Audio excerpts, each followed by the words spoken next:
taking away Eastern Europe, as it was said after World War II.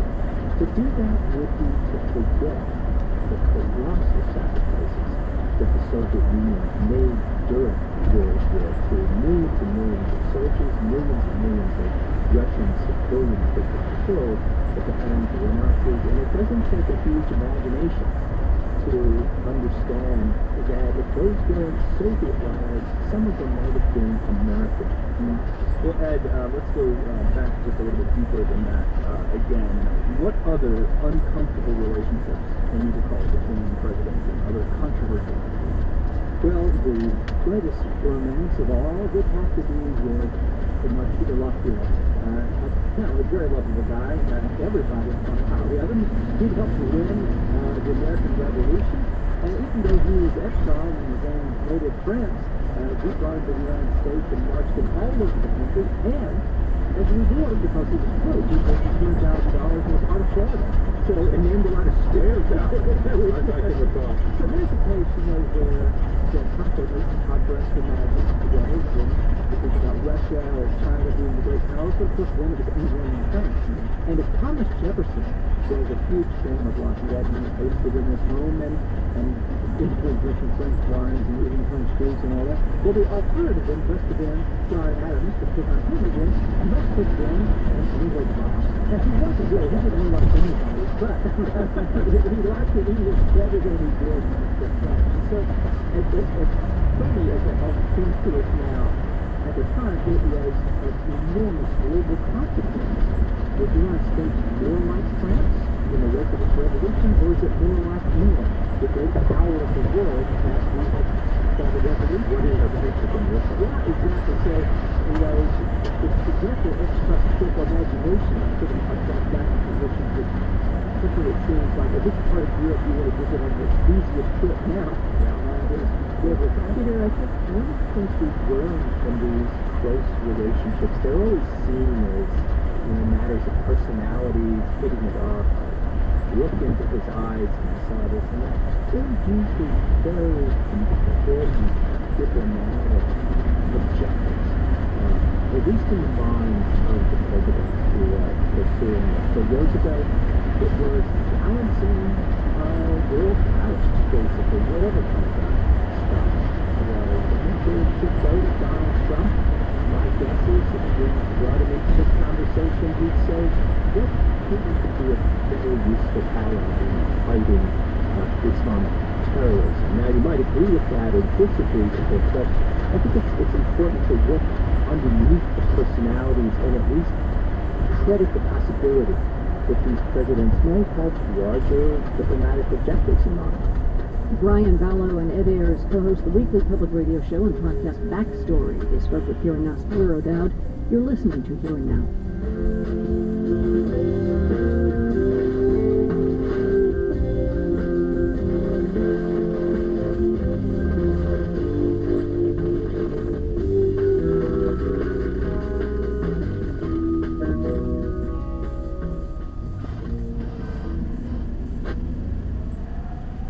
This is Mississippi Moments, produced by the Center for Oral History and Cultural Heritage at the University of Southern Mississippi, and supported by the Mississippi Humanities Council.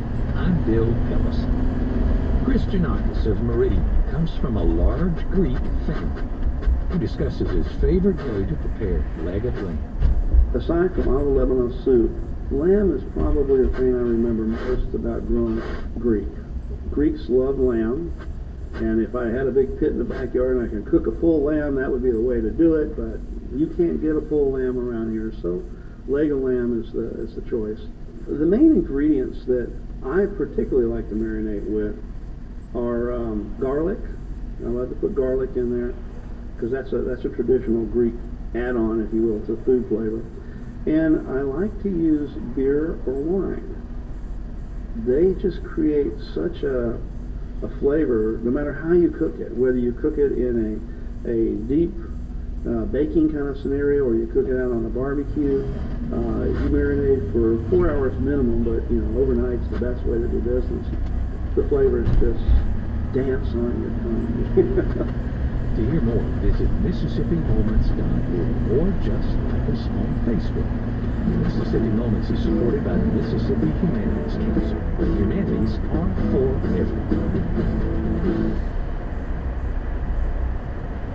Funding for Here and Now comes from the listeners at WBUR Boston, where the program is produced, and your NPR station, ADT Security, helping to protect families and homes for over 140 years. Learn more at adt.com. And MathWorks, creators of MATLAB and Simulink software for technical computing and model-based design, accelerating the pace of discovery in engineering and science. Learn more at mathworks.com. From NPR and WBUR, I'm Lisa Mullins. It's Here and Now. Does your boss know how to do your job? New research in Harvard Business Review finds that employees who answer yes to that question, that their boss does know how to do the tasks they do, report greater job satisfaction. In other words, it's not enough for a boss to have good leadership skills or a good personality. Harvard Business Review. Thank you for coming in. So first, the study is not downgrading those attributes, managerial and organizational skills. They say they do matter, but what is it exactly the study finds counts even more?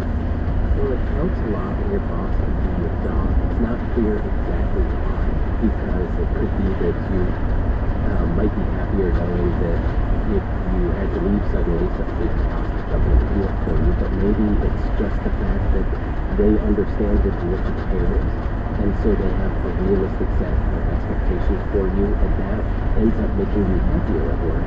And happiness at work is shown through studies to lead to higher For some people, because they do have a negative 50-day job acceptable. But give us an example of this. Well, software, I think, is an example of something where if a coder knows that his or her boss can do that job, they end up having higher expectations or higher satisfaction in their jobs, just knowing that their boss can do it. And you can take this up and down the line to other industries too. It's been shown before that the NBA players who are all-stars and pro coaches are more successful. So it could be the fact that people in these jobs know that their boss understands what they do. Maybe they just have respect for their bosses because their boss is going with the school and athletes don't have to answer questions. But it turns out that it's very important and in the study showed that this is technical competence in your boss is actually more important to job satisfaction than So you mentioned coding. Does this mean that your Harvard Business School, that business schools such as HBS should be teaching aspiring tech CEOs how to code? Maybe. They certainly would want to have skills. I mean, if job satisfaction is important, and that does lead to higher importance, I think this study shows that that's something that needs to be taken into greater account.